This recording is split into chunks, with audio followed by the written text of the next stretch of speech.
다 함께 묵도하심으로 수요 예배 드리겠습니다.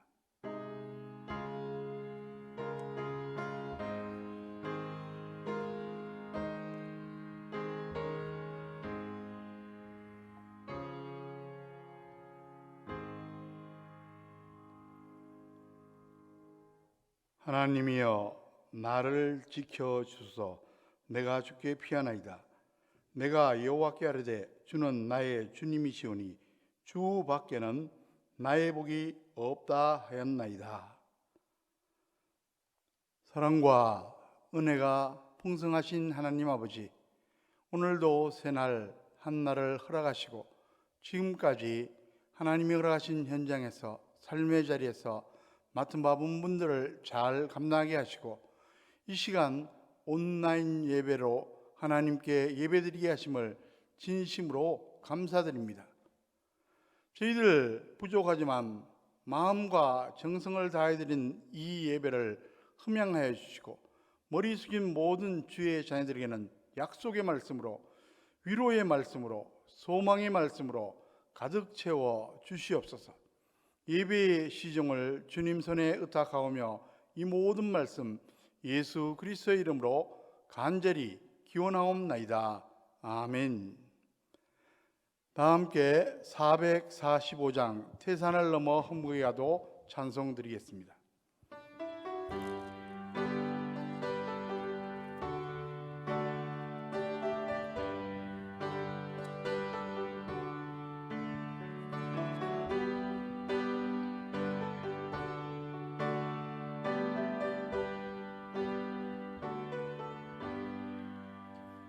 태산을 넘어 험곡에 가도 빛 가운데로 걸어가면 주께서 항상 지키시기로 약속한 말씀 변치 않네. 하늘의 영광, 하늘의 영광, 나의 맘속에 차고도 넘쳐 할렐루야를 힘차게 불러 영원히 주를 찬양하리. 캄캄한 밤에 다닐지라도 주께서 나의 길 되시고 나에게 밝은 빛이 되시니 길 잃어버릴 염려 없네. 하늘의 영광, 하늘의 영광, 나의 맘속에 차고도 넘쳐 할렐루야를 힘차게 불러 영원히 주를 찬양하리. 광명한 금이 마음에 받아 찬란한 천국 바라보고 할렐루야를 힘차게 불러 날마다 빛에 걸어가리. 하늘의 영광, 하늘의 영광, 나의 맘속에 차고도 넘쳐 할렐루야를 힘차게 불러 영원히 주를 찬양하리.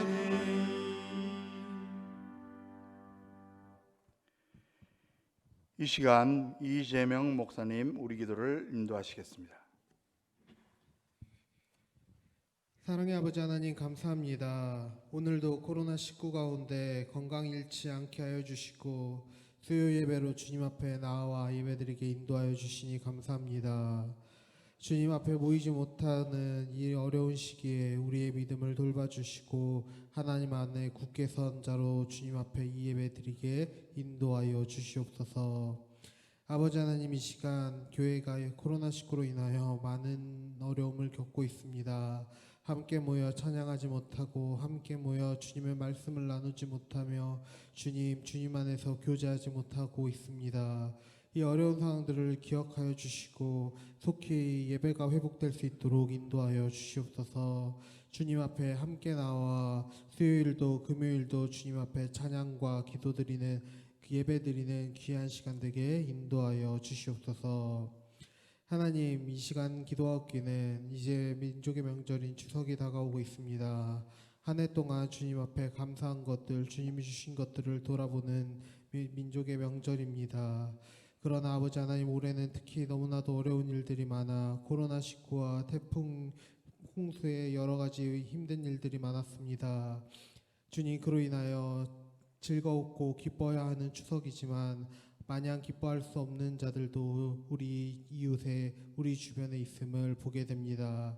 주님, 그들을 돌봐주시고 함께하여 주시옵소서. 이 추석 기간 동안 그들이 외롭거나 힘들지 않을 수 있도록 지켜주시고 속히 회복될 수 있도록 인도하여 주시옵소서.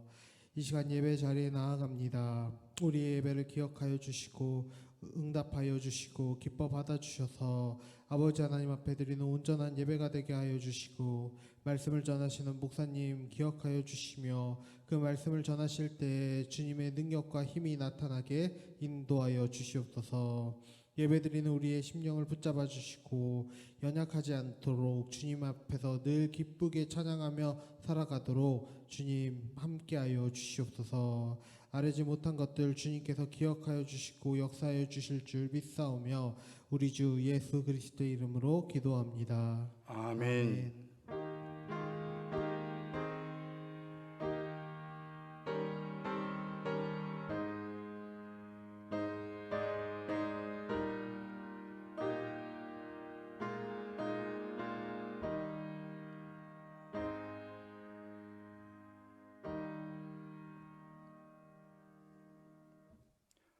성경 말씀은 요한계시록 13장 1절에서 15절까지 말씀입니다.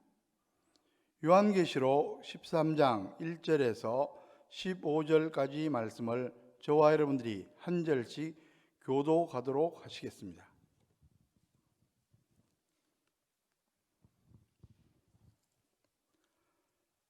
내가 보니 바다에서 한 짐승이 나오는데 뿔이 10이요 머리가 7이라. 그 뿔에는 10 왕관이 있고 그 머리들에는 신성모독하는 이름들이 있더라. 내가 본 짐승은 표범과 비슷하고 그 발은 곰의 발 같고 그 입은 사자의 입 같은데 용이 자기의 능력과 보좌와 큰 권세를 그에게 주었더라. 그의 머리 하나가 상하여 죽게 된 것 같으니 그 죽게 되었던 상처가 남에 온 땅이 놀랍게 여겨 짐승을 따르고 용이 짐승에게 권세를 주므로 용에게 백성 경배하며 짐승에게 경배하여 이르되 누가 이 짐승과 같으냐 누가 능히 이와 더불어 싸우리요 하더라. 또 짐승이 과장되고 신성모독을 말하는 입을 받고 또 42달 동안 일할 권세를 받으니라. 짐승이 입을 벌려 하나님을 향하여 비방하되 그의 이름과 그의 장막 곧 하늘에 사는 자들을 비방하더라. 또 권세를 받아 성도들과 싸워 이기게 되고 각 족속과 백성과 방언과 나라를 다스리는 권세를 받으니 죽임을 당한 어린 양의 생명책에 창세 이후로 이름이 기록되지 못하고 이 땅에 사는 자들은 다 그 짐승에게 경배하리라. 누구든지 귀가 있거든 들을지어다. 사로잡힌 자는 사로잡혀 갈 것이요 칼에 죽을 자는 마땅히 칼에 죽을 것이니 성도들의 인내와 믿음이 여기에 있느니라. 내가 보매 또 다른 짐승이 땅에서 올라오니 어린 양같이 두 뿔이 있고 용처럼 말을 하더라. 그가 먼저 나온 짐승의 모든 권세를 그 앞에서 행하고 땅과 땅에 사는 자들을 처음 짐승에게 경배하게 하니 곧 죽게 되었던 상처가 나은 자니라. 큰 이적을 행하되 심지어 사람들 앞에서 불이 하늘로부터 땅에 내려오게 하고 짐승 앞에서 받은 바 이적을 행함으로 땅에 거하는 자들을 미혹하며 땅에 거하는 자들에게 이르기를 칼에 상하였다가 살아난 짐승을 위하여 우상을 만들라 하더라. 15절 말씀을 함께 읽겠습니다. 그가 권세를 받아 그 짐승의 우상에게 생기를 주어 그 짐승의 우상으로 말하게 하고 또 짐승의 우상에게 경배하지 아니하는 자는 몇이든지 다 죽이게 하더라. 아멘.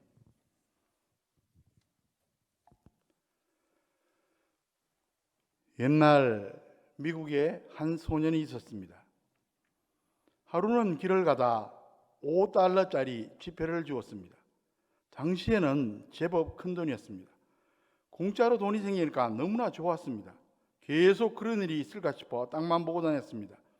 나중에는 그게 습관이 되었습니다. 그가 평생 땅만 보며 죽은 것을 계산해보니 이러했습니다. 단추 29,000여 개, 머리핀 54,000여 개, 동전 수천 개, 그 외에 자질구레한 것들을 많이 주었습니다. 그는 땅만 보느라 푸른 하늘도 제대로 보지 못한 채 인생을 마감하게 되었다고 합니다. 여러분, 이 이야기를 통해 어떤 교훈을 얻을 수가 있습니까? 인생에서 무엇에 시선을 두고 사느냐 하는 게 정말로 중요하다는 사실입니다.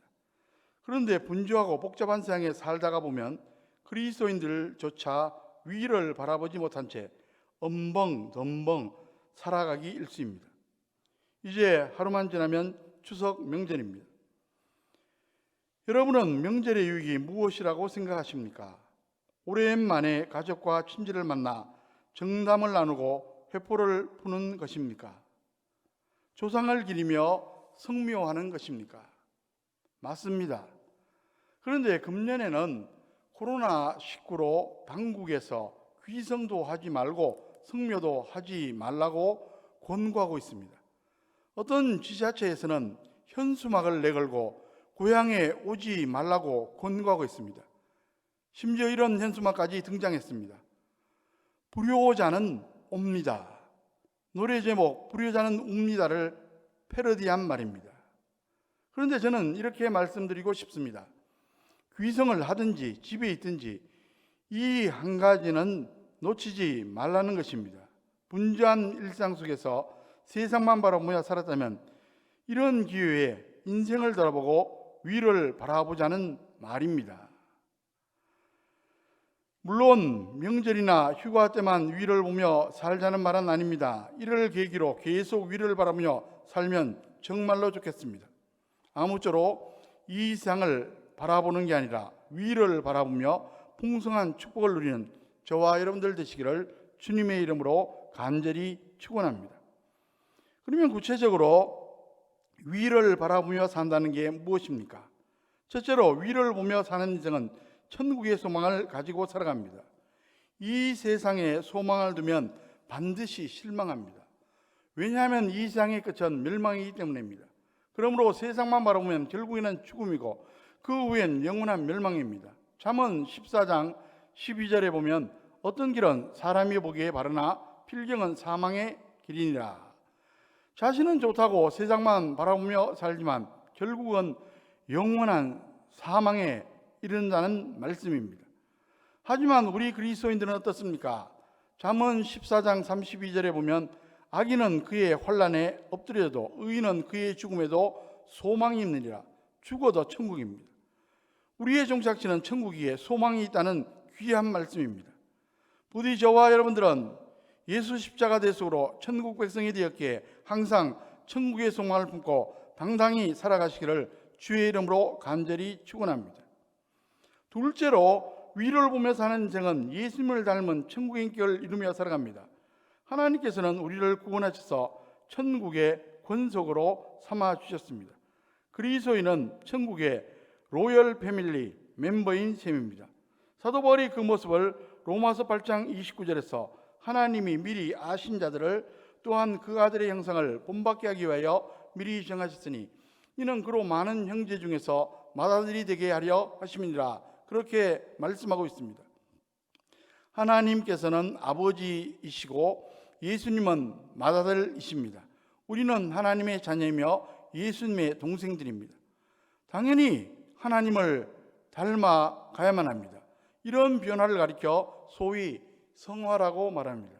그리고 성화는 다른 말로 바꾸면 성령의 열매를 맺는 것입니다. 갈라디아서 5장 22절 23절에 오직 성령의 열매는 사랑과 희락과 화평과 오래 참음과 자비와 양성과 충성과 온유와 절제니 이 같은 것을 금지할 법이 없느니라. 9가지 열매가 나오는데 한 인격에 있는 다양한 특성의 성품을 가리킵니다. 곧 예수님의 인격을 가리킵니다. 그리스도인은 성령의 도우심을 받으며 그 모습을 그대로 닮아가야만 합니다. 여러분, 우리가 천국 백성으로서 예수님을 닮은 인격으로 세상 사람들에게 감동을 주면 얼마든지 칭찬을 받을 수 있습니다. 우리도 기쁘고 주님도 영광을 받으실 겁니다. 그리고 세상 사람들이 육안으로 볼 수 없는 하나님의 모습과 예수님의 모습을 우리를 통해 보게 될 겁니다. 이것이 바로 증인의 삶입니다. 아무쪼록 저와 여러분들은 천국 백성답게 위를 바라며 예수님을 닮은 인격을 이루며 승리 인생 살아가시기를 주의 이름으로 간절히 축원합니다. 셋째로 위를 보며 사는 인생은 천국의 가치관을 품고 살아갑니다. 여러분, 이 세상의 것들은 아무리 좋다고 해도 결국은 사라지게 되어 있습니다. 베드로전서 1장 24절에 보면 그러므로 모든 육체는 풀과 같고 그 모든 영광은 풀의 꽃과 같으니 풀은 마르고 꽃은 떨어지되 인생이 풀과 같은데 그 가운데 부귀영화가 있어봤자 풀에 달린 꽃과 같다는 것입니다. 화무 11홍이란 말처럼 오래가지 못합니다. 그렇습니다. 세상의 부귀영화, 권세, 성공 등은 영원한 것이 아닙니다. 잠시 있다가 사라집니다. 그러므로 그것들을 가지고 있을 때 부지런히 천국의 영원한 가치로 바꿔야 합니다. 그렇게 하지 않으면 아무 소용이 없습니다. 사도 바울이 고린도전서 10장 31절에서 이렇게 권면합니다. 그런즉 너희가 먹든지 마시든지 무엇을 하든지 다 하나님의 영광을 위하여라.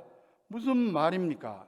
많은 소유 자체가, 높은 지위 자체가, 큰 권세 자체가 영원한 가치가 아닙니다.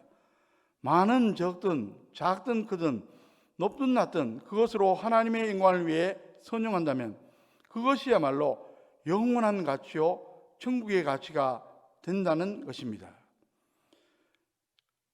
얼마 전에 미국 아이다호주 한 도시에서 있었던 일입니다.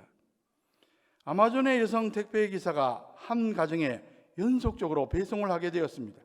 그러던 어느 날 아기 엄마가 감사 쪽지를 문 앞에 붙여두었고 그 가정의 사연을 소개했습니다.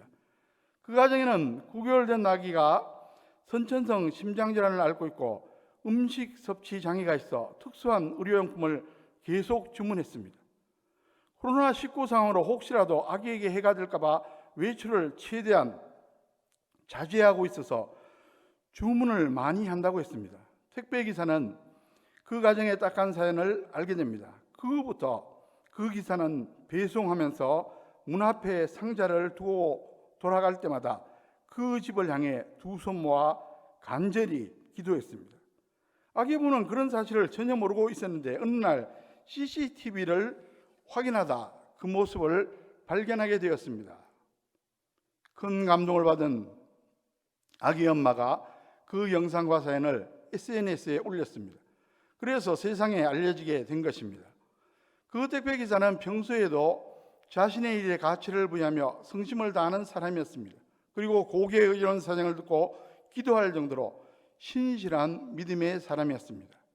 비록 평범하지만 이런 인생이야말로 영원한 천국의 가치를 추구하는 게 아니겠습니까? 저와 여러분은 과연 무엇을 바라보며 살고 계십니까? 혹시 분주한 일상 속에서 세상만 바라보며 사는 것은 아닌지 생각해 보시기 바랍니다. 저와 여러분들은 예수 십자가로 구속된 천국 백성입니다. 우리의 본향은 천국입니다. 그러므로 위를 바라며 살아가시기 바랍니다. 그래서 더 복되고 더 아름다운 인생으로 살아가시기를 주의 이름으로 간절히 축원합니다. 저와 여러분은 계속해서 사단과의 영적 전쟁에 관한 내용을 살펴보고 있습니다. 이것이 요한계시록 12장부터 14장까지 나오고 있습니다. 거듭 말씀을 드리지만 우리가 영적 전쟁에서 승리하기 위해서는 영적 실체를 정확하게 알아야만 합니다. 요한계시록 12장부터 14장을 살펴보면 사단은 모방의 천재라는 사실을 확인할 수가 있습니다. 하나님과 같아지려고 배제했던 사단입니다. 그렇기 때문에 사단은 하나님께서 삼위일체로 존재하는 것을 그대로 모방하여 그들도 삼위일체를 흉내내고 있습니다. 즉 12장에 나오는 붉은 영은 성부 하나님을 흉내내는 우두머리인 마귀요 사단입니다.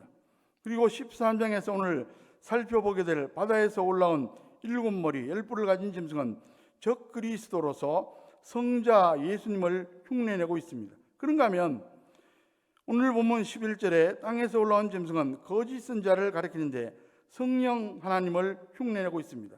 그러니까 붉은 영인 사단과 바다에서 나온 적 그리스도, 땅에서 나온 거짓 선자를 앞에서 소위 사단 삼위일체라고 말합니다. 이들 셋이 성부, 성자, 성령 하나님을 흉내낸다는 말입니다.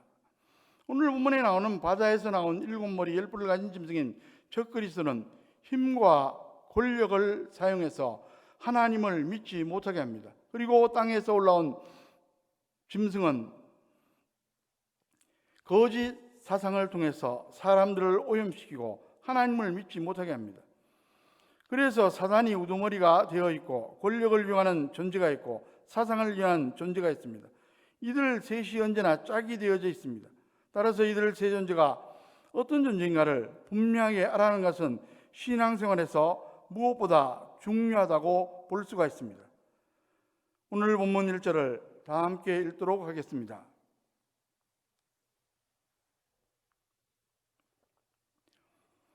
내가 보니 바다에서 한 짐승이 나오는데 뿔이 10이요 머리가 7이라 그 뿔에는 10왕관이 있고 그 머리들에는 신성모독하는 이름들이 있더라.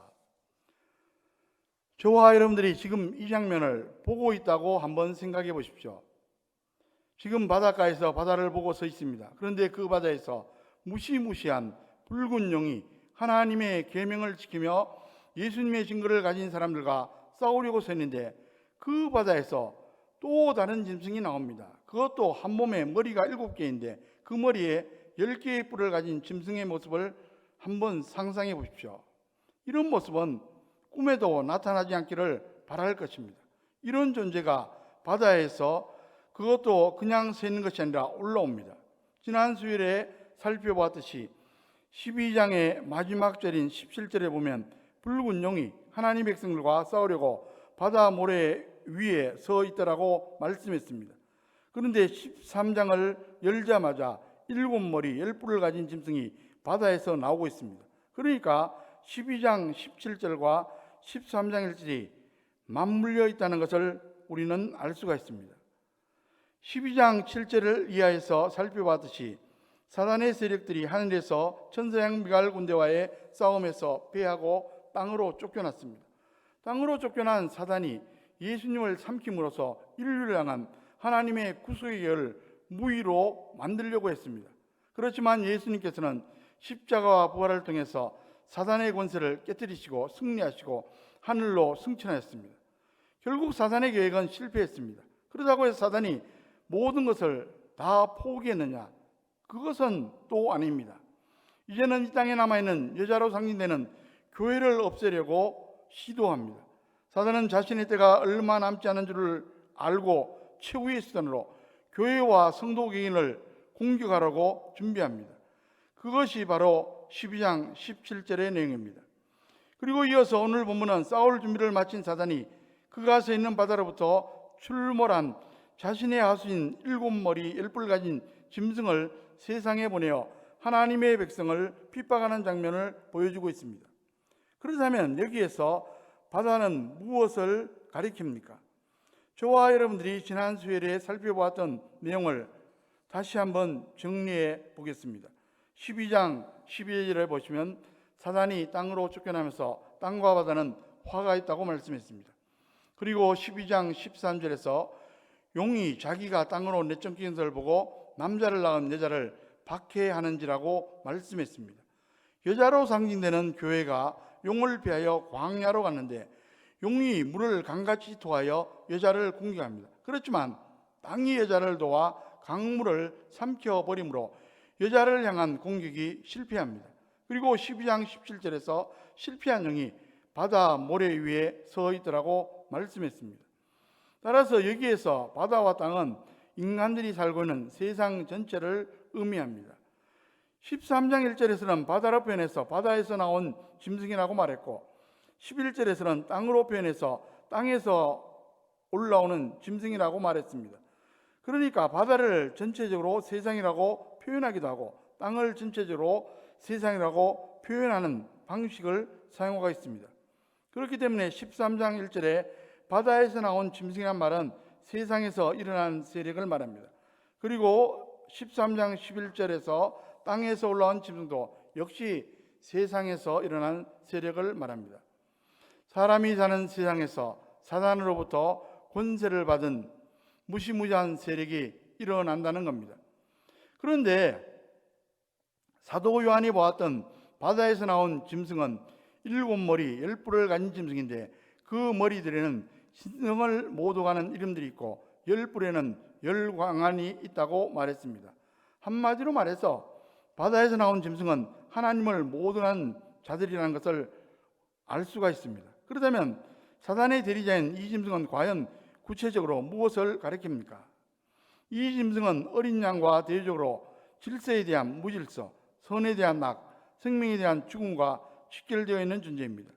이 짐승의 정체가 무엇인가에 대한 단서를 본문에서 찾아볼 수가 있는데 본문 13장을 시작하면서 바다에서 한 짐승이 올라왔다고 했습니다. 그리고 4절을 보시면 용이 짐승에게 자신의 권세를 주었다고 말했습니다. 결국 이것은 용이 짐승을 통하여 여자의 남은 후손인 교회와의 한판 결전을 벌이려고 시도한다는 겁니다. 중요한 것은 교회와 성도들이 직접 싸울 대상은 짐승이며 그 배후에는 사단이 있다는 것을 알 수가 있습니다. 그러므로 본문에 등장하는 이 짐승은 사단의 대리자로서 적그리스도를 가리킨다는 것에 대해서는 논란의 여지가 없습니다. 문제는 이 적그리스도가 구체적으로 무엇을 가리키냐에 대해서는 다양한 견해들이 존재하고 있습니다. 그런데 성경에 보면 적그리스도가 이미 나타났다고 말하는 부분이 있는가 하면 앞으로 나타날 것이라고 예언하고 있는 부분도 있습니다. 그렇기 때문에 우리는 적그리스도가 어느 한 존재를 가리키는 것이 아니라는 것을 알 수 있습니다. 다시 말해서 적그리스도는 초대교회 당시에도 있어 왔고 앞으로도 교회 속에서 역사 가운데 존재할 겁니다. 뿐만 아니라 역사의 마지막 때가 되면 막강한 권력을 가진 특별한 적그리스도가 나타나 교회와 성도를 핍박하고 유혹할 것입니다. 그런 의미에서 지금까지 역사에 나타났던 하나님을 대적하고 교회와 성도들을 핍박했던 세력들은 적그리스도적인 세력들이었다고 말해야 할 것입니다. 여러분, 적그리스도적인 세력은 초대교회 당시에 네로나 2차 세계대전을 일으켰던 히틀러의 모습으로 나타났다고 볼 수도 있습니다. 한마디로 말해서 적그리스도적 세력이 역사 속에 등장을 해서 교회와 성도들을 핍박하는데 앞으로도 그와 유사한 형태로 나타날 수가 있습니다. 중요한 것은 그들이 바로 사단을 대신하여 교회와 성도를 대적하고 공격한다는 사실입니다. 그렇습니다. 말세의 사탄은 짐승 곧 적그리스도적인 세력을 내세워서 교회와 성도를 미혹하고 핍박한다는 것입니다. 그렇다면 오늘 본문에서 말씀하고 있는 7머리 10뿔을 가진 짐승의 정체가 무엇인가에 대해서 한번 살펴보아야 합니다.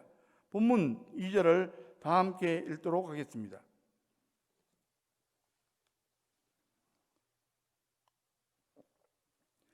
내가 본 짐승은 표범과 비슷하고 그 발은 곰의 발 같고 그 입은 사자의 입 같은데 용이 자기의 능력과 보좌와 큰 권세를 그에게 줬더라. 여기에 보시면 표범과 곰과 사자라고 하는 세 짐승이 등장하는데 이것은 다니엘서에 나오는 짐승들을 반영한 것이라고 보아야 합니다. 여러분, 다니엘 7장 3절 이하에 보면 사자와 곰과 표범이 등장하고 있습니다. 역사적으로 다니엘서에 나오는 사자는 바벨론을 가리킵니다. 그 다음에 나오는 곰은 바벨론 다음에 등장했던 메데와 바사입니다. 그리고 그 다음에 나오는 표범은 알렉산더 대왕에 세워진 헬라 제국을 가리킵니다. 그런데 다니엘 7장 7절에 보면 넷째 짐승에 관한 예언이 나오고 있습니다. 다니엘 7장 7절을 보면 내가 밤 환상 가운데 그 다음에 본 넷째 짐승은 무섭고 놀라우며 또 매우 강하며 또 새로 된 큰 이가 있어 먹고 부서뜨리고 그 나머지를 발로 밟았으며 이 짐승은 전에 모든 짐승과 다르고 또 10뿔이 있더라. 여기에서 무섭고 놀라우며 매우 강한 무시무시한 넷째 짐승은 역사적으로 로마 제국을 가리킵니다. 그래서 바벨론이 지나가고 메데바사가 지나가고 그 다음에 헬라가 왔다가 지나가고 로마가 오는 역사의 흐름을 보여주고 있습니다.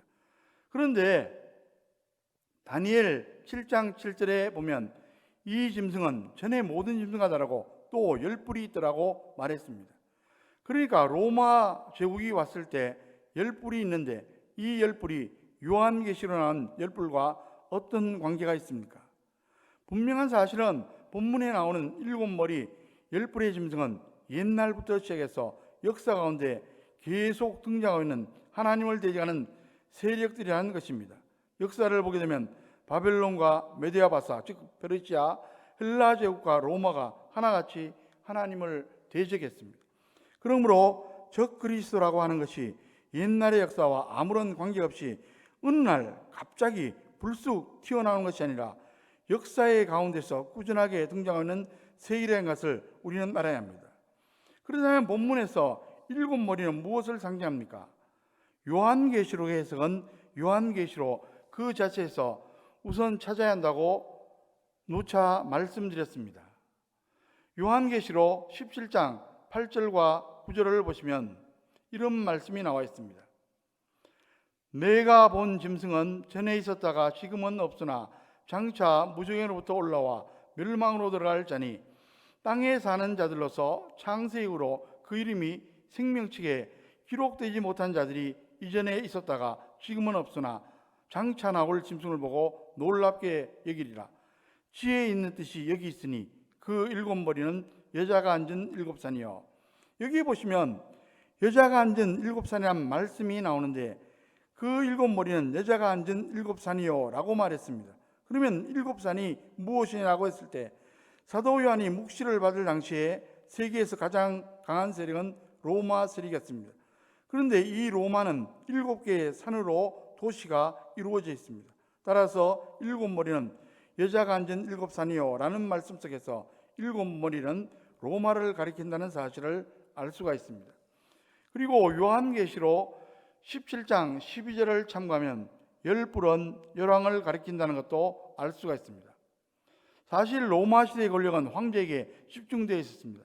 네로 같은 황제는 로마시에 불을 질렀습니다. 한마디로 폭군입니다. 그가 로마시에 불을 질렀고 그것을 보고 즐겼습니다. 분노한 로마 신이 폭동을 일으키려고 하니까 로마를 불지는 것은 그리스도인들이라고 누명을 지어서 수많은 그리스도인들을 죽였습니다. 더구나 요한계시록을 기록할 주 95년경에는 도미티안 황제가 있었습니다. 그도 자신을 가리켜서 신이라고 했습니다. 나는 데오스다, 신이다. 이런 황제들이 나타나서 그리스도인들이 자신을 신으로 숭배하면 살려주고 그렇지 않으면 죽였습니다. 심지어는 원형기장에 그리스도인들을 모아놓고 맹수들을 풀어서 짐승들의 밥이 되게 했습니다. 지금도 로마에 가면 그리스도인들이 박해를 피해서 땅속으로 숨어 들어갔던 카타콤들이 있습니다. 그 모습을 보면 초대교회 성들이 얼마나 극심한 고통을 당했는가를 알 수가 있습니다.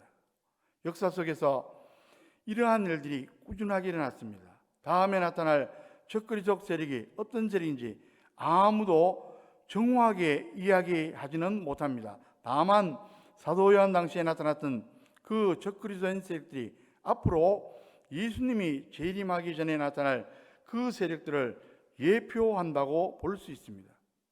그런데 본문 2절에 보시면 용이 자기의 능력과 보좌와 큰 권세를 그에게 주었다라고 말씀했습니다. 7머리 10뿔 가진 짐승의 권력이 사단인 용에게서 왔다는 것입니다.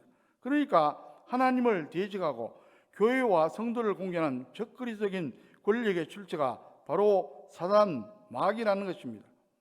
여러분, 사단 마귀는 자신의 마지막에 대해서 잘 알고 있기 때문에 지금 최후의 발악을 시도합니다. 오늘 본문 3절 말씀을 다 함께 읽도록 하겠습니다.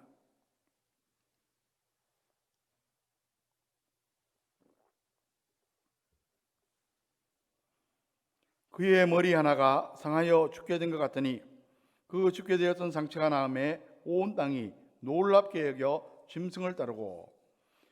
여기에 보시면 죽게 된 것 같았는데 나았다는 말이 나옵니다. 이 말은 사단의 하수인인 짐승이 예수님께서 죽었다가 다시 살아나심으로 승리하시고 모든 것을 성취하신 것을 보고 자신도 그렇게 흉내를 낸다는 겁니다. 앞에서도 말씀드렸지만 사단은 성부 하나님을 흉내내고 적그리스도는 성자 예수님을 흉내내고 거짓 선지자는 성령 하나님을 흉내내고 있습니다. 그래서 적그리스도가 자신의 생명을 거의 잃을 뻔하다가 기적적으로 살아나는 것처럼 술술을 부립니다.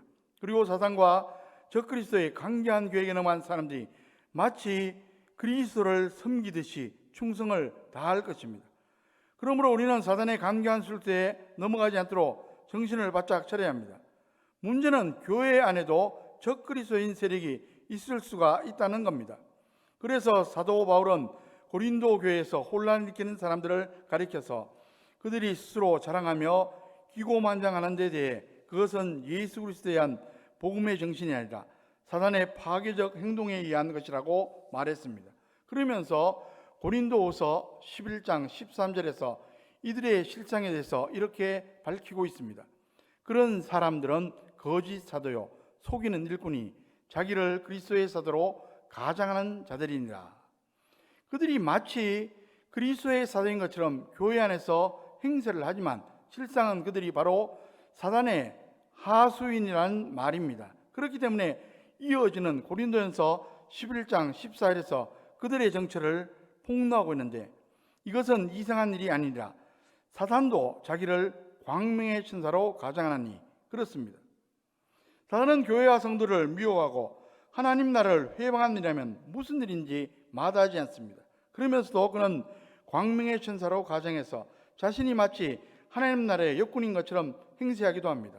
이런 간교한 술수는 사단이 가장 즐겨하는 방법입니다. 그렇기 때문에 성도들은 사단의 이러한 간교한 술수를 분별할 수 있는 영적 분별력을 가지고 있어야 합니다. 여러분 보십시오. 예수님께서 부활하셨다는 소식을 듣고는 미쳤다고 조롱하던 사람들이 눈에 보이는 적그리스도의 거짓된 술수 앞에서는 철저하게 속아 넘어갑니다. 오히려 사람들이 저 엄청난 세력을 보라고 하면서 어린 양의 생명책에 기록되지 않은 사람들이 전부가 그 앞에 절을 하게 된다는 것입니다. 본문 4절 말씀을 다 함께 읽도록 하겠습니다.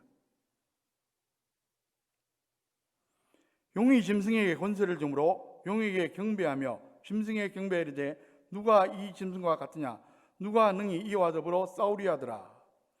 여러분 사도 요한이 요한계시록을 받을 때 로마 시대를 한번 생각해 보십시오. 그 당시 황제가 자기가 만든 우상 앞에 나와서 경배를 요구했을 때 예수님을 믿지 않는 사람들은 모두가 그 앞에 가서 무릎을 꿇고 절했습니다. 그리고 5절에 보시면 그 기간이 42달이라고 말했습니다. 42달은 제가 저의 말씀을 드렸습니다. 3년 반, 1260일, 한때와 두때와 반때, 그리고 42달은 같은 뜻입니다. 그리고 이것은 예수님의 초림 때로부터 다시 오실 재림 때까지를 가리킨다고 말했습니다. 이 기간 동안에 적그리스도가 활동을 한다는 것인데 지금 벌써 적그리스도가 활동하고 있다는 겁니다. 오늘 본문은 믿음의 성도들이 마지막 때에 교회와 성도를 핍박하고 공개하는 사단의 세력으로부터 승리하기 위해서는 두 가지를 요청하고 있습니다. 첫째로 귀 있는 자는 들으라는 겁니다.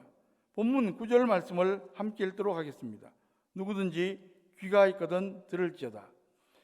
이 말씀은 예수님께서 소아시아의 7교회를 향해 말씀하실 때 자주 사용하신 말씀입니다. 한마디로 말해서 이런 하나님의 말씀이 들려질 때 들을 귀가 있는 자는 들으라는 것입니다.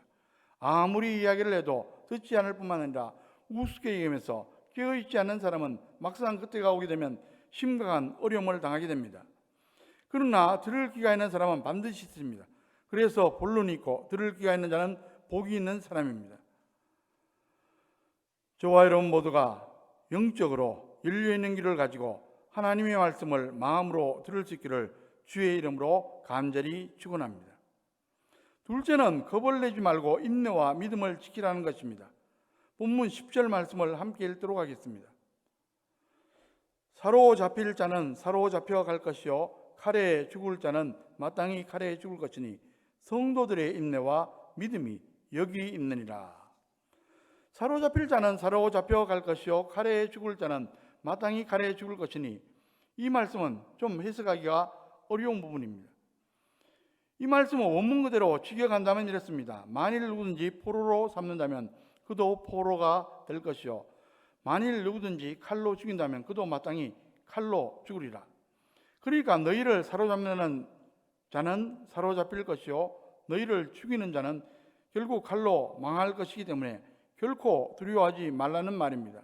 다시 말해서 성도들을 핍박하는 자들에 대하여 하나님께서 마지막 때에 반드시 보응할 것이므로 성도들은 죽음을 겁내지 말고 믿음을 가지고 인내함으로 환난을 견뎌내라는 말씀입니다. 그런가 하면 본문을 이렇게 해석하기도 합니다. 사로잡히면 사로잡혀 가라는 것입니다. 칼로 너를 죽이면 죽으라는 것입니다. 그들이 어떻게 핍박을 하든 그대로 다 당하라는 것입니다. 그러면서 인내와 믿음을 지키라는 것입니다. 실제로 로마 시대에 사로잡아가면 사로잡혀 갔습니다. 칼로 죽이면 칼에 죽었습니다. 그들은 어떤 항의도 하지 않고 그대로 다 당했습니다. 이런 뜻으로 해석하는 학자들도 상당히 있습니다. 여러분, 마지막 때에는 성도들이 큰 환난을 당하게 될 겁니다. 우리 주님께서도 마지막 때가 되면 내 이름으로 말미암아 너에게 손을 대어 박해하며 회당과 옥에 넘겨지며 임금들과 집권자들 앞에 끌어가게 된다고 말씀하셨습니다. 그러나 그러한 상황이 앞으로 벌어지게 될 때 성도들은 인내와 믿음을 지켜야 한다는 말씀입니다. 특별히 예수님의 이름으로 고난을 당할 때 도망가지 말고 인내하면서 믿음을 붙잡아야 합니다. 현재의 고난은 장차 나타날 영광과는 좋게 비교할 수가 없기 때문입니다. 그 영원한 천국에서 주님의 칭찬을 받으면서 영생무궁토록 주님과 더불어 영광을 누리는 그날이 우리를 기다리고 있습니다. 여러분, 요한계시록 11장 3절에 보면 두 증인으로 상징되는 교회와 성도들이 1260일 동안 복음을 증거하는 사명을 받았다는 말씀이 있습니다. 그런데 오늘 본문인 13장 15절에 보면 적그리스도로 상징되는 짐승이 사단으로부터 권세를 받아서 과장되고 신성모독을 하는 입으로 42달 동안 일한다고 말씀했습니다. 1260일과 42달, 한 때와 두 때와 반 때, 3년 반은 같은 의미로 예수님의 승천 때로부터 다시 오실 때까지의 기간이라고 말했습니다. 이 기간 동안에 교회와 성들이 주님께로부터 받은 사명은 땅끝까지 복음을 전하는 것입니다. 그런데 동일한 기간 동안에 사단은 적그리스도적인 세력을 앞세워서 말로서 하나님을 오도하고 교회와 성도들을 공격한다는 것입니다.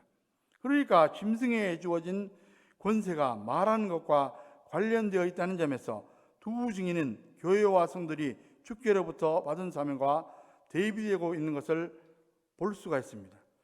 이것은 교회와 성들이 복음을 전할 때 사단과 그의 하수인들도 끊임없이 말로서 회방하고 방해할 것이라는 말씀입니다.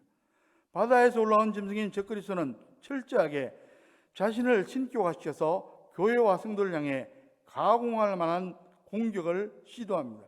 그러나 교회와 성도들이 이러한 공격 앞에서 승리하는 비결은 두려워하지 않고 끝까지 인내하며 믿음을 지키는 겁니다. 그렇습니다. 사단의 어떠한 공격 앞에서도 두려워하지 말고 잠시 후 저 영원한 천국에서 누리게 될 그 영광의 날을 바라며 주를 향한 믿음으로 인내해야 한다는 참으로 귀한 말씀입니다. 서두에 말씀을 드렸지만 사단은 모방의 천재라고 말했습니다. 하나님과 같아지려고 대적했던 사단이기 때문에 하나님께서 삼위일체로 존재하시는 것을 그대로 모방한다고 말씀드렸습니다. 그래서 12장에 나오는 붉은 용인 사단은 성부 하나님을 흉내냅니다. 그리고 바다에서 올라온 짐승은 적그리스도서 성자 하나님을 흉내냅니다. 이어서 오늘 본문 11절에서 보게 될 땅에서 올라온 짐승으로 상징되는 거짓 선자는 성령 하나님을 흉내냅니다. 여러분, 우두머리인 사단이 있고 권력을 이용하는 적그리스도가 있고 사상을 이용하는 거짓 선자가 있어서 이들이 언제나 짝이 되어 활동합니다. 본문 12절 말씀을 함께 읽도록 하겠습니다.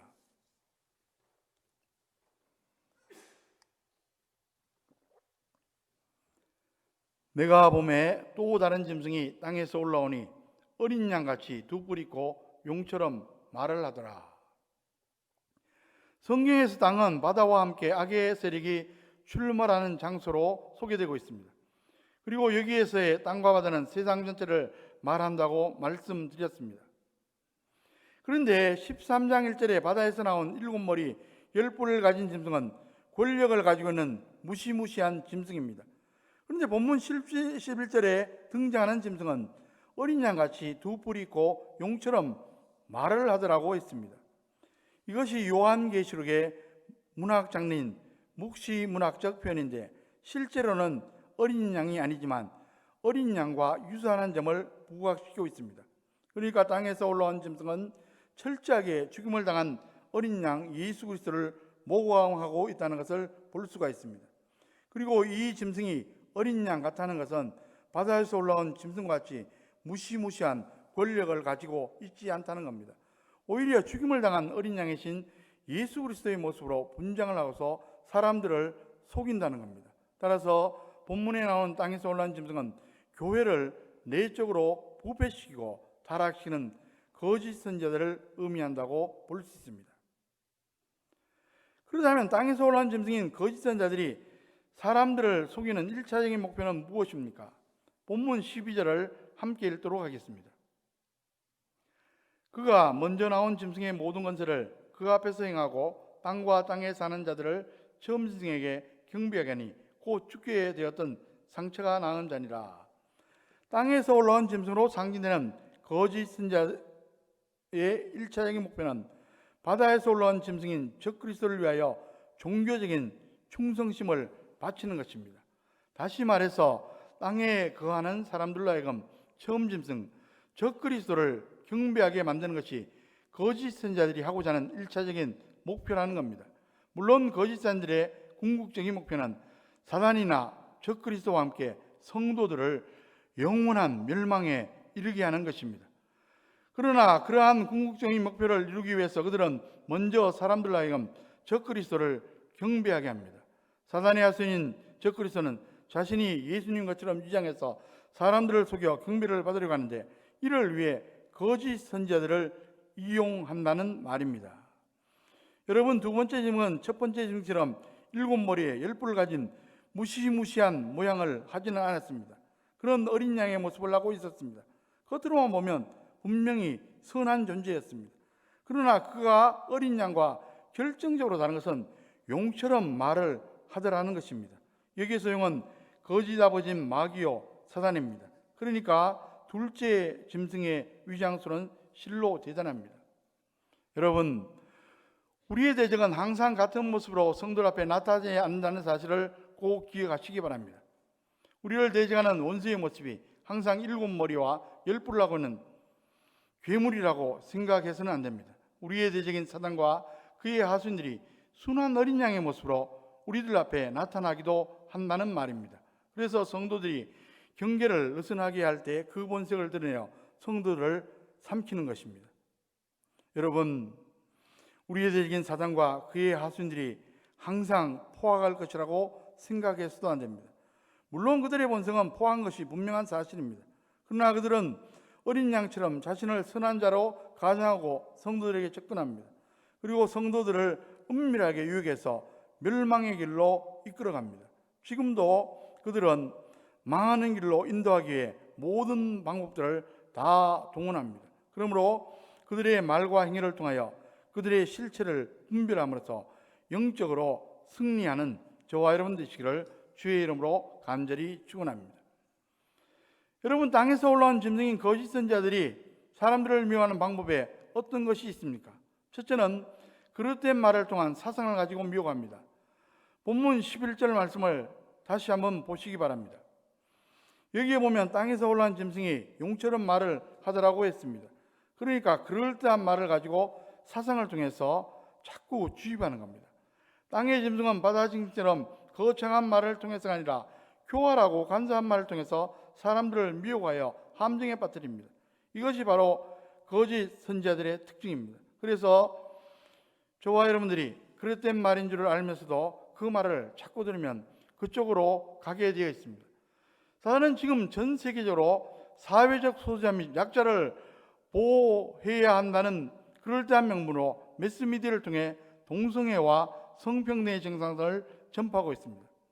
물론 사회적 소수자 및 약자를 보호해야만 합니다.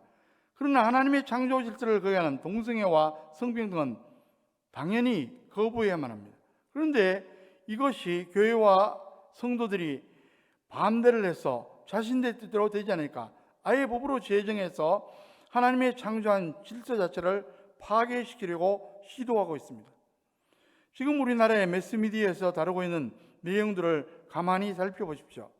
학생들의 인권은 강조하면서 선생님들의 교권에 대해서는 침묵하고 있습니다.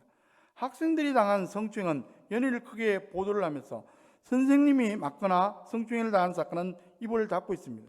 지금 정부의 장관이나 정황부로 임명되는 사람들 중에 친동성애주의자들이 있습니다.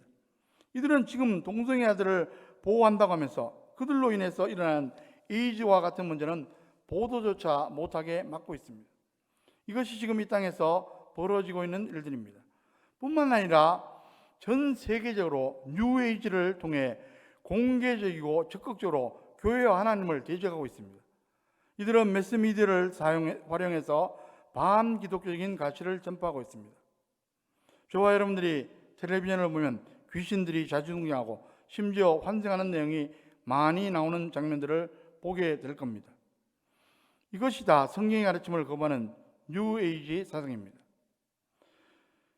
여러분들이 자녀들을 앞에 놓고 환생이나 전생을 믿느냐고 한번 물어보십시오. 전생을 믿는다는 아이들이 나옵니다. 과거에 방영되었던 도깨비나 2017년 말에 개봉하여 1400만 이상을 돌파했던 신과 함께가 반기독교적인 전생을 가르치고 있습니다. 더구나 지금 세계는 인터넷이 발달하면서 동양과 서양의 사상이 혼합되고 있습니다. 동양에 있던 힌두교 사상이 서양으로 넘어가서 관상기도, 레노바레라는 이름으로 혼합되어 교회 안으로 들어와 있습니다. 힌두교 사상의 특징은 내가 신이 될 수 있다는 겁니다. 불교도 마찬가지입니다. 자신이 해탈하면 신적인 존재가 될 수 있다고 믿는 겁니다. 침묵기도, 마음기도, 향심기도 등의 용어로 사용되고 있는 관상기도의 창시자는 로마 가톨릭의 신부이며 수도사인 종교다원주의자 토마스 머튼입니다. 이 사람 평소에 친구로 지낸 달라이라마나 틱낫한 승려에게서 불교의 영향을 많이 받았지만 자신의 마음의 친구였던 일본의 스즈키 선사로부터 선불교의 영향을 굉장히 많이 받은 사람입니다. 관상기도는 하나님과 내가 일치되게 하는 것이 목적입니다. 여러분, 우리 인간은 결코 하나님같이 될 수가 없습니다. 그럼에도 불구하고 내가 신이 될 수 있다는 힌두교 사상이 서양의 신학교까지 침투되어 지금 이 땅에 교회 안에 들어와 영향력을 미치고 있습니다. 그러면서 기독교에만 진리가 있는 것이 아니라 힌두교나 다른 종교에도 진리가 있다는 생각을 가지게 합니다. 이것이 종교다원주의입니다. 종교다원주의가 전 세계적으로 파장을 일으키고 있습니다. 그래도 한국 교회 안에는 아직은 종교다원주의가 절대적으로 영향을 미치지는 않아서 다행 중 다행이 아닐 수가 없습니다. 그러나 이것도 오래 가지는 않을 겁니다. 지금 우리 교단의 신학교에서 다수의 교들이 학생들에게 종교다원주의가 나쁘지 않다고 가르치고 있기 때문입니다. 그러나 기억하시기 바랍니다. 종교다원주의는 사탄이 퍼뜨리는 사상입니다. 그리고 이 잘못된 사상을 거짓 선지자를 통해서 퍼뜨리고 있습니다. 그런가 하면 이단 사상을 통해서 거짓 선지자의 역사가 계속해서 나타나고 있습니다. 잘못된 이단에 빠지면 안 되는 겁니다. 어떤 이단은 생명과 재산까지도 다 빼앗아갑니다. 어떤 이단은 좀 덜 심해서 언론 보면 거기 가도 구원을 받을 수 있을 것 같다는 생각이 듭니다. 그런데 그런 이단은 하나님의 말씀을 곤타하게 만들어서 소위 오염된 물을 공급해 줍니다. 물론 오염된 물을 마셔도 당장에는 건강에 탈이 나지 않습니다. 오염된 물을 마신다고 해서 죽지는 않습니다. 그러나 그 물을 꾸준하게 마신다고 생각해 보십시오. 그러면 건강에 탈이 나고 심각하면 생명까지 잃을 수도 있습니다. 마찬가지로 이단의 사상이 바로 오염된 물과 같다는 것입니다. 이단 사상이나 잘못된 사상을 한두 번 듣는다고 해서 인격이 파탄나거나 심각한 문제가 발생하지는 않습니다. 그러나 계속해서 듣다가 보면 이단에 빠지게 되고, 그러면 개인의 인격도 파탄이 나고 건강한 가정생활도 다 깨어지는 겁니다.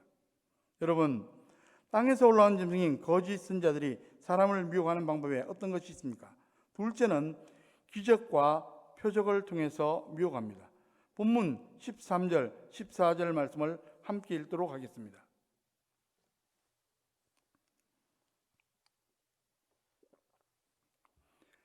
큰 이적을 행하되 심지어 사람들 앞에서 불이 하늘로부터 땅에 내려오게 하고 짐승 앞에서 받은 바 이적을 행함으로 땅에 관한 자들을 미혹하며 땅에 관한 자들이 이르기를 칼에 상하였다가 살아난 짐승을 위하여 우상을 만들라 하더라.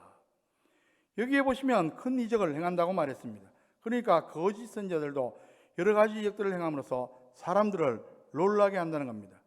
그러나 이들이 행하는 이적은 사람들의 영혼을 살리고 구원에 이르도록 하기 위함은 아닙니다.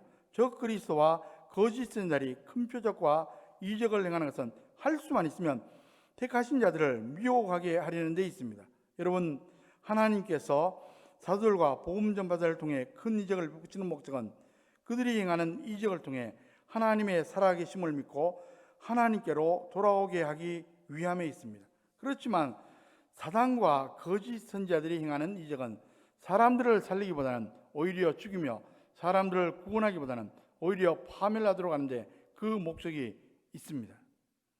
사단과 그 가수인들은 사람을 깨워 영원한 사망의 길로 끌고 가기 위해 이적을 행하는 것입니다. 여러분, 여러분의 자녀가 몸이 많이 아픈데 우상 앞에 절을 했더니만 금방 낫습니다. 그러면 넘어가지 않겠습니까? 이것이 2단인지 3단인지 문제도 되지 않습니다. 병만 고치면 됩니다. 그런데 본문에서는 거짓 선지자가 적그리스도로부터 권세를 받아서 이적을 하는데 병을 고치는 정도가 아니라 하늘에서 불이 내려오게 한다고 말했습니다. 그러면 그 모습을 보고 사람들이 열광하지 않겠습니까? 저것이 하나님의 역사다라고 말하면서 그 앞에 경배하지 않겠습니까? 구약 성경을 보면 하나님의 선지자였던 엘리야가 기도를 했더니만 하늘에서 불이 내려왔습니다. 그래서 번제와 물과 도랑까지 다 핥았다고 말씀했습니다. 이런 이적을 거짓 선지자들이 행한다는 겁니다. 그래서 하늘에서 불이 떨어지게 만듭니다. 천주교 어느 성당에 있는 마리아상에서 피눈물이 나왔다고 해서 사람들이 열광을 합니다. 그러나 그런 것에 현혹되어서는 안 됩니다. 대단한 것처럼 신문에 보도되고 많은 사람들이 그 앞에 가서 절한다고 할지라도 우리 믿음의 성도들은 그런 것에 미혹되지 말아야 합니다. 마지막 때가 되면 거짓 선지자를 통해 하늘에서 불이 떨어지는 이적이 임한다고 말했습니다. 그러니까 이적만 보고 따라가서는 안 되는 겁니다. 하나님의 말씀에 맞는지 맞지 않는지, 정통적으로 우리가 지금까지 봤던 성경의 가르침과 맞는지 맞지 않는지를 꼭 확인하셔야만 합니다. 여러분, 오늘날 많은 이단과 사이비 종교들이 가진 술수와 마술을 통해 사람들을 속임으로써 그들의 배를 불리고 사람들의 생명과 재산을 노략질하고 있습니다. 그렇기 때문에 우리 믿음의 성도는 그와 같은 거짓적에 미혹을 당하지 않도록 정신을 바짝 차리고 말씀에 바로 서야만 합니다. 그것이 하나님 말씀에 맞지 않는다고 한다면 많은 사람들이 따라가고 하늘에서 불이 떨어져도 우리는 따라가지 말아야 합니다. 저와 여러분들은 하나님의 말씀만 붙잡으시기를 간절히 소원합니다. 본문 15절 말씀을 함께 읽도록 하겠습니다. 그가 권세를 받아 그 짐승의 우상에게 생기를 주어 그 짐승의 우상으로 말하게 하고 또 짐승의 우상에게 경배하지 아니한 자는 몇이든지 다 죽게 하더라. 마지막 때가 되면 적그리스도와 거짓 선자가 힘을 합세해 가지고 자기를 경배하지 않는 사람들을 다 죽인다고 말했습니다. 느부갓네살 왕이 신상을 만들어 놓고 모든 사람들을 다 그 신상 앞으로 오게 한 후에 온갖 악기를 다 동원해서 소리가 들려올 때 절을 하도록 명령했습니다. 절을 하지 않으면 극렬하게 타는 불에 던져버리라고 명령했습니다. 그때 다니엘의 세 친구였던 사드락과 메삭과 아벳느고는 절하지 않았습니다. 극렬히 타는 불에 들어가게 되었습니다. 그러나 하나님께서 그곳에서 머리카락 하나도 타지 않게 하시고 건져내셨습니다. 저와 여러분들은 하나님을 섬기는 사람들입니다. 저와 여러분들은 인내하면서 마지막 때에 믿음을 보겠냐고 했는데 믿음을 지켜나가기를 간절히 소원합니다. 혹여 어려운 일을 당해서 순교당한다 할지라도 거기에서 끝나는 것이 아닙니다. 주 안에서 죽는 자들은 복이 있다고 말씀했습니다. 여러분, 저와 여러분들에게는 순교의 상은 오지 않을 겁니다. 그러나 어떤 상황이 오든 간에 주의 말씀에 바로 서서 신앙생활 하시기 바랍니다.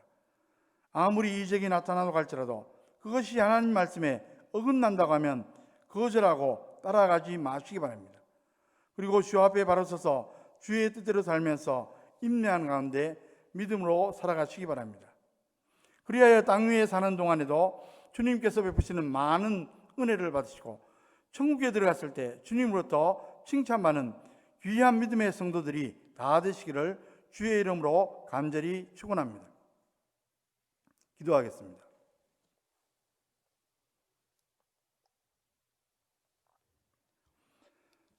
사랑과 은혜가 풍성하신 하나님 아버지, 이제 곧 추석 명절을 앞두고 저희들 수요 예배로 하나님께 머리 숙였습니다. 저희들 참으로 말세지 말에 살아가고 있습니다. 마지막 때에 믿음을 보겠느냐고 주님께서 안타까이 말씀하셨는데 우리를 통해서, 우리 가정을 통해서, 자녀 후손 등을 통해서 믿음이 풍성히 보이도록 인도하여 주시옵소서. 특별히 기도합니다. 우리 가운데 육신의 약함으로 인해서, 질병으로 인해서, 또 중환질환에서 고통받는 분들이 있습니다. 주님께서 이 시간 놀랍게 역사하여 주시옵소서. 예수 그리스도의 이름으로 간절히 기도하옵나이다. 아멘. 다 함께 491장 저 높은 것을 향하여 찬송 드리겠습니다.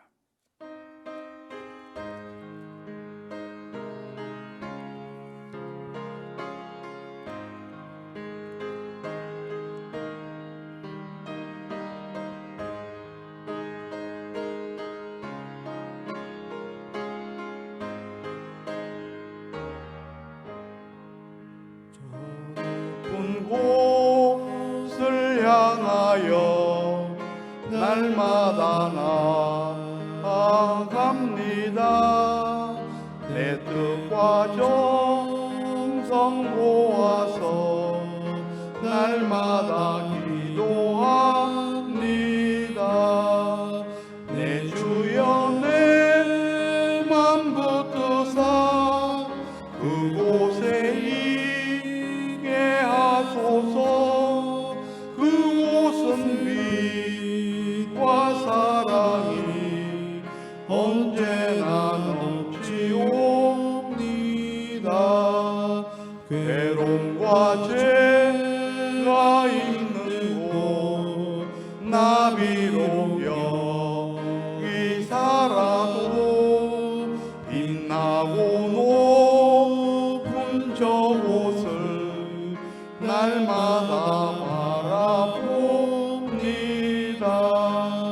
내 주여 내 맘 붙드사 그곳에 있게 하소서. 그곳은 빛과 사랑이 언제나 넘치옵니다.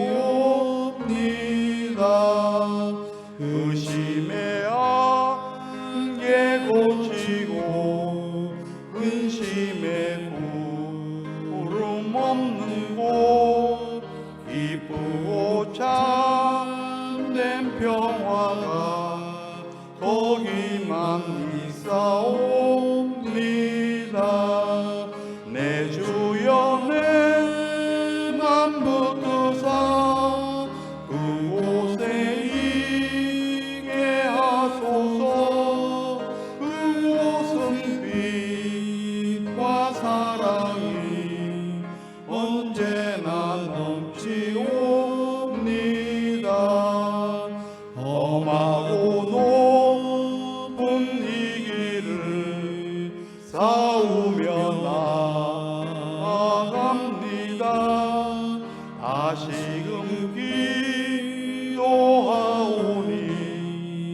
내 주여 인도하소서.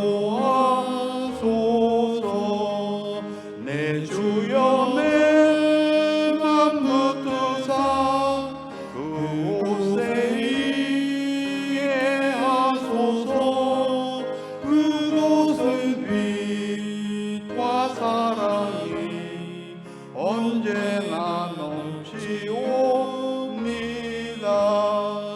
내 주를 따라 올라가 저 높은 곳에 우뚝서 영원한 복망 누리며 즐거운 노래 부르리.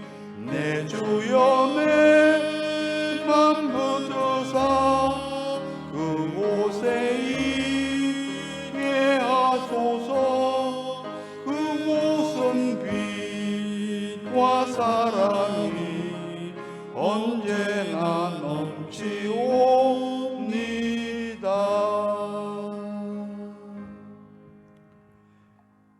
기도하겠습니다.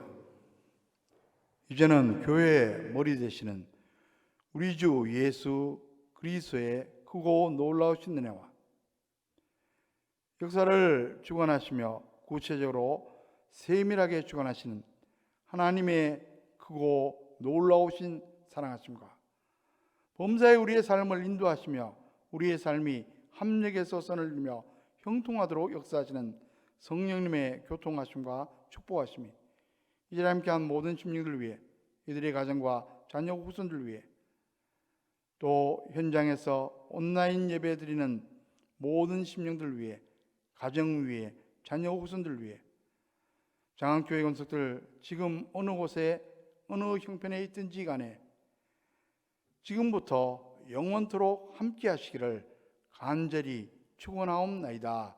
아멘.